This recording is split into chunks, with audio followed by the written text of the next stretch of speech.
Baik, Assalamualaikum warahmatullahi wabarakatuh. Perkenalkan, nama saya Adam Zaide selaku perwakilan dari kelompok 4 yang akan mempresentasikan hasil makalah yang telah kami diskusikan. Judul makalah yaitu mengelola bisnis. Sebelum saya lanjut, saya akan memperkenalkan nama-nama anggota saya. Yang pertama Asrar Abu Khair, yang kedua Rifandi Dwi Saputra, yang ketiga Muhammad Fajri Deswanto. Mengelola bisnis. Dalam sebuah pengelolaan bisnis, faktor-faktor yang dapat mempengaruhi perusahaan bisnis itu sangat perlu untuk dipertimbangkan.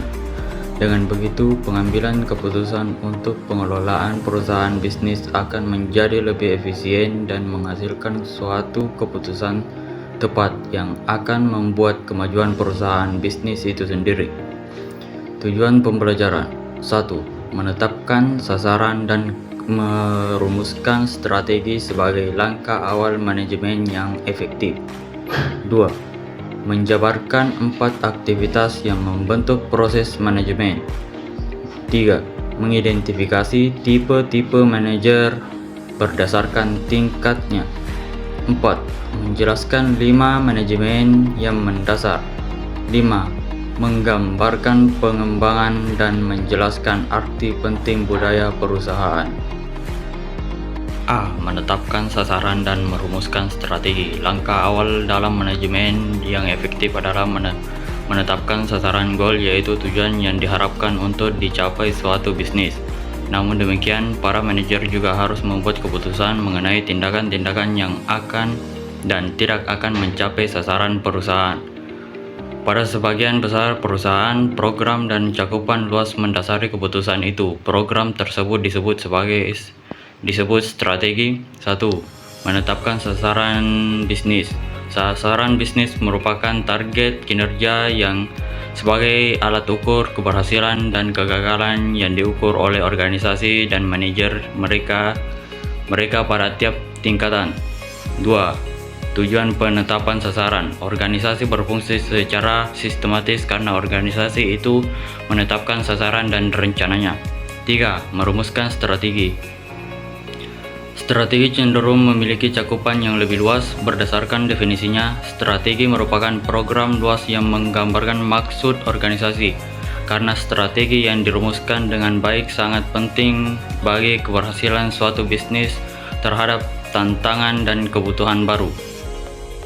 Ini saya akan membahas analisis SWOT. Untuk membentuk strategi bisnis kami dengan efektif, kami melakukan analisis SWOT yang menyeluruh. Analisis kami juga mengungkapkan peluang menjanjikan yang sejalan dengan tren pasar dan peluang pertumbuhan. Selain itu, kami mengakui ancaman yang ditimbulkan oleh faktor eksternal dan pesaing. Baiklah, kelebihan dari SWOT adalah poin penjualan unik dan keunggulan kompetitif. Kelemahan lainnya adalah area yang perlu diperbaiki dan tantangan. Peluangnya adalah tren pasar dan peluang pertumbuhan. Ancaman SWOT adalah faktor eksternal dan pesaing. Baiklah, selanjutnya ada jenis strategi. Strategi pertama, strategi perusahaan atau corporate strategi. Bertujuan untuk menetapkan keseluruhan sikap perusahaan terhadap pertumbuhan dan cara perusahaan mengelola bisnis. Sebuah perusahaan bisa memutuskan untuk tumbuh dengan meningkatkan aktivitas atau investasi, atau menghemat dengan mengurangi. Selanjutnya, strategi kedua, strategi bisnis atau strategi persaingan, yaitu berlangsung pada tingkat unit bisnis atau lini produk.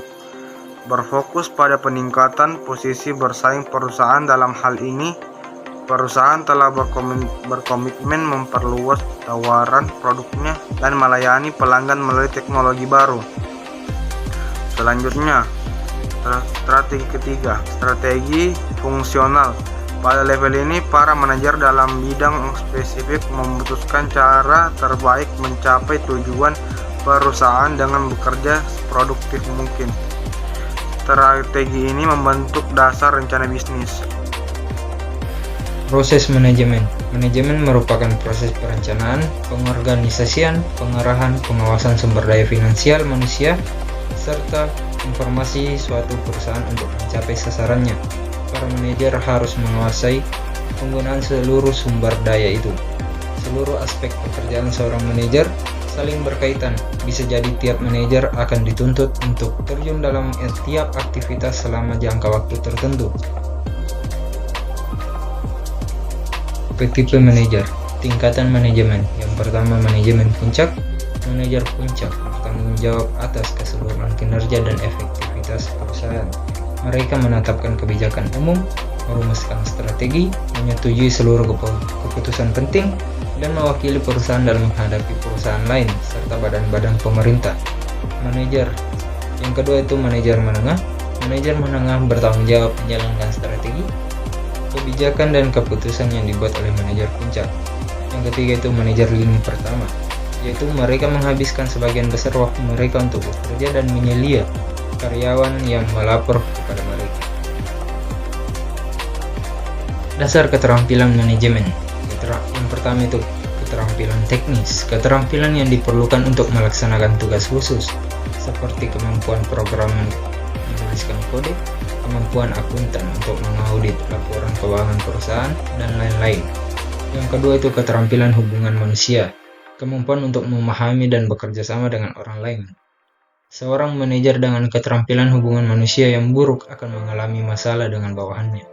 Yang ketiga itu keterampilan konseptual, yaitu kemampuan seorang untuk berpikir secara abstrak, untuk mendiagnosa dan menganalisis situasi yang berbeda, serta melihat situasi yang akan datang. Keterampilan konseptual membantu mengetahui peluang pasar yang baru.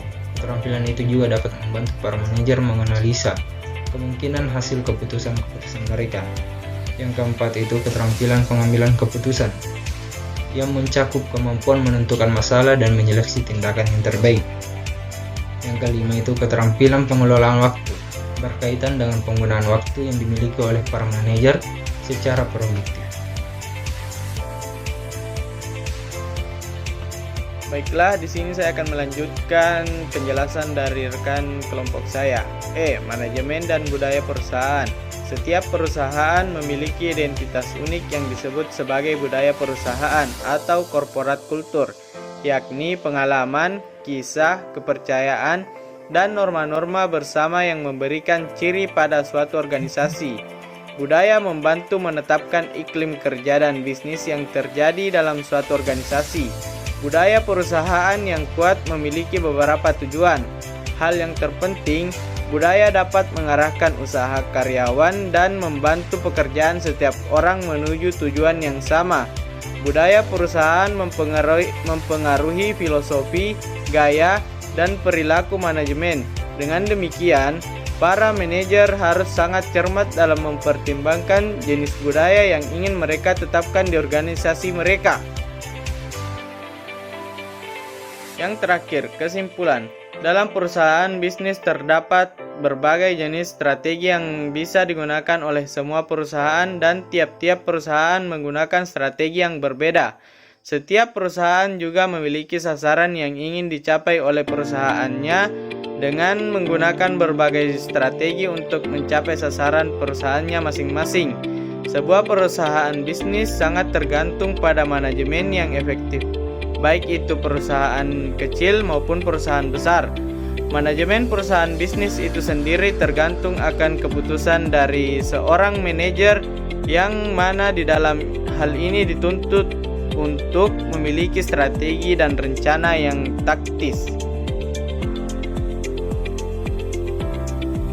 Sekian dari materi yang telah kami sampaikan. Apabila ada salah kata mohon dimaafkan. Saya akhiri pertemuan hari ini. Assalamualaikum warahmatullahi wabarakatuh.